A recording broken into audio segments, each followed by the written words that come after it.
Hi, my name is Ed, and right now I'm working in Jerusalem on assignment for the AP. And Rick ruined my life about 2 years ago when I met him. He convinced me to drop out of USC Film School. And since then, I've been shot at, arrested by cops, beaten, caught in the middle of brush fires, and I've also had malaria about 6 times. No, Rick didn't really encourage too many shady things.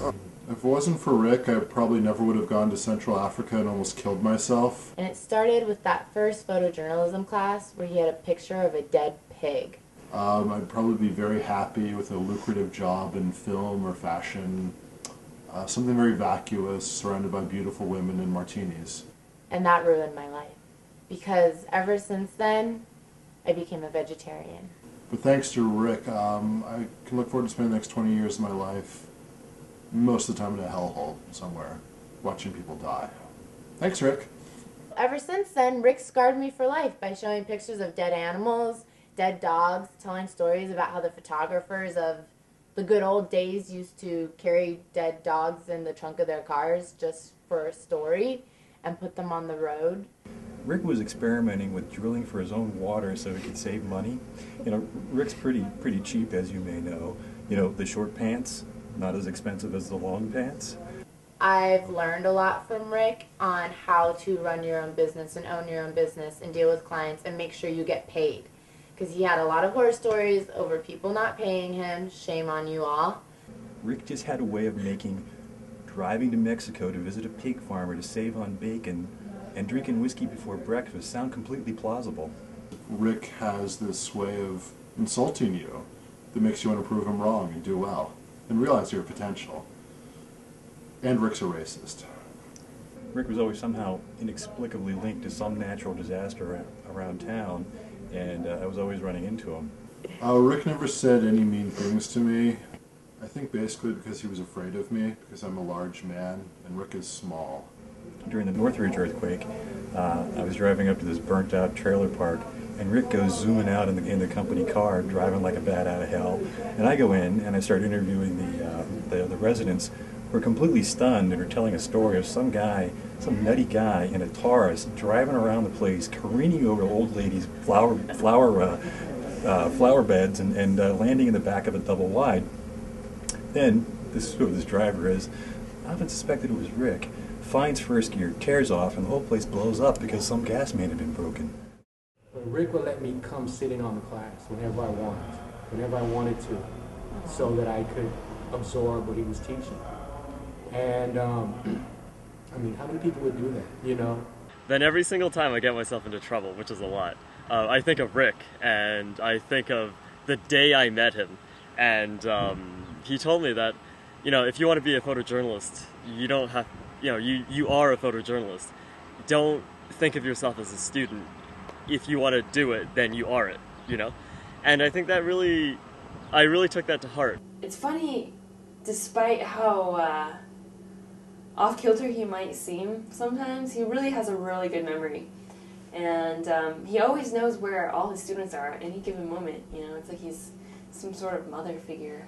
This is one of the best jobs in the world, and I think for Rick to be able to share his profession and share his love for photography, you know, with his students, I think is the most valuable thing that I've ever seen. That it's like, it really doesn't matter how old you are, it doesn't matter how, you know, you just have to do it. And I think Rick really instilled this go-get-em attitude in me, and it's been really good. He did lend me his personal lighting equipment, which I then proceeded to break, but he's very generous.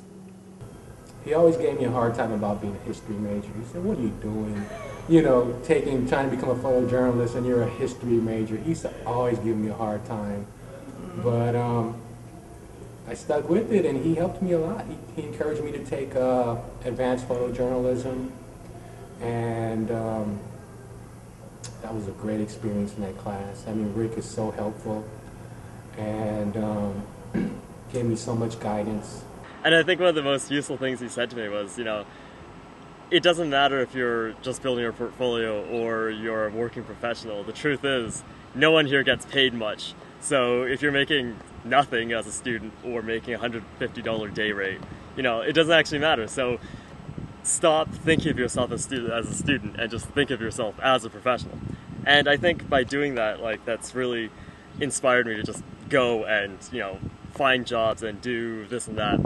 And knowing that no matter how hard it gets as a student or, you know, as someone trying to make it in this really tough industry to crack into, the fact that Rick has always been there and said, okay, well, you know, this is what you need to do now. You're this far ahead in doing what you're doing. Just keep going. Because there have been a lot of times where it's been really tough.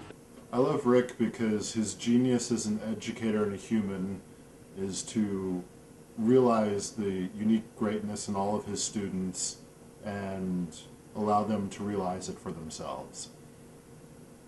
And Rick taught me how to cheat on my taxes.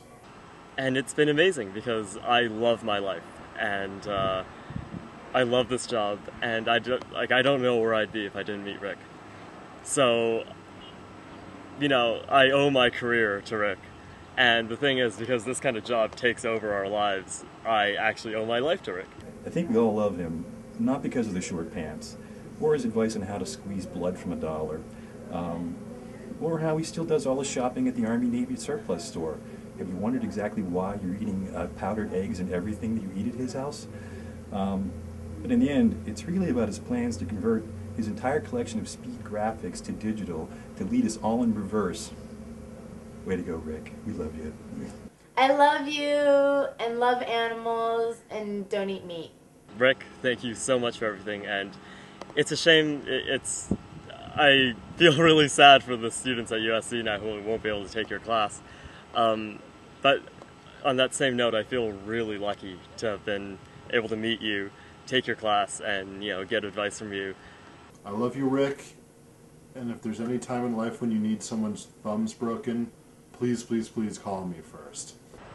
It's amazing. Rick is a really amazing guy, and I feel really, really honored to have met him. And I wish you the best in the future. Cheers. Bye.